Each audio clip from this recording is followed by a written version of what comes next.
ರಾಜ್ಯದಲ್ಲಿ ಇವತ್ತು ಎರಡನೇ ಹಂತದ ಲೋಕಸಭಾ ಚುನಾವಣೆ ನಡೀತಾ ಇದ್ದು ಬೆಳ್ಳಂಬೆಳಿಗ್ಗೆ ಮತ ಚಲಾಯಿಸಿದ್ದಾರೆ ತೆನೆ ಶಾಸಕ ಕಂದಕೂರ. ಜಿಲ್ಲೆಯ ಗುರುಮಿಟ್ಕಲ್ ವಿಧಾನಸಭಾ ಕ್ಷೇತ್ರದ ಶಾಸಕ ಶರಣಗೌಡ ಕಂದಕೂರ ಗುರುಮಿಟ್ಕಲ್ನ ಕಂದಕೂರ ಗ್ರಾಮದ ಸರ್ಕಾರಿ ಮಾದರಿಯ ಶಾಲೆಯಲ್ಲಿ ತಮ್ಮ ಹಕ್ಕು ಚಲಾಯಿಸಿದ್ದಾರೆ. ಮತಗಟ್ಟೆ 110ರಲ್ಲಿ ಮತ ಚಲಾಯಿಸಿದ ಶಾಸಕ ಕಂದಕೂರ ಕಲಬುರಗಿ ವಿಧಾನಸಭಾ ಕ್ಷೇತ್ರದ ವ್ಯಾಪ್ತಿಗೆ ಒಳಪಡುವ ಗುರುಮಿಟ್ಕಲ್ ವಿಧಾನಸಭಾ ಕ್ಷೇತ್ರ, ಜಿಲ್ಲೆಯ 3 ವಿಧಾನಸಭಾ ಕ್ಷೇತ್ರದ ರಾಯಚೂರು ಲೋಕಸಭಾ ಕ್ಷೇತ್ರದ ವ್ಯಾಪ್ತಿಗೆ ಒಳಪಡುತ್ತವೆ. ಶಹಾಪುರ, ಸುರಪುರ, ಯಾದಗಿರಿ, ರಾಯಚೂರು ಲೋಕಸಭಾ ಕ್ಷೇತ್ರ ವ್ಯಾಪ್ತಿಗೆ ಬರುತ್ತೆ.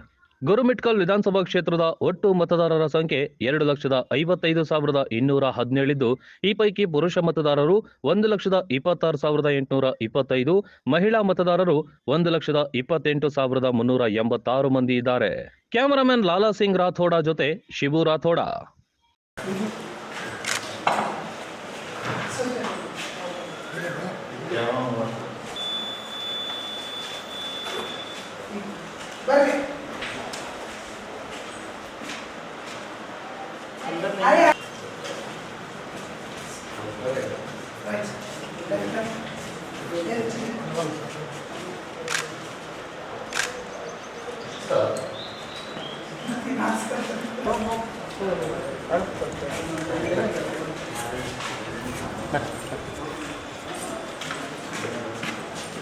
ಕೂಡ್ರಿ.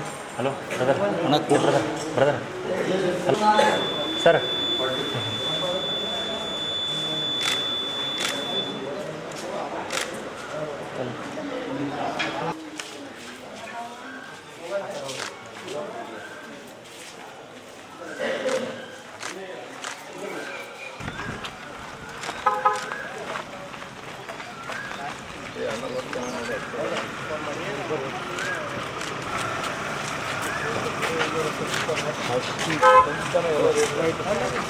ಅಣ್ಣ ಊರಿಗೆ ಊಟ ರೈಟ್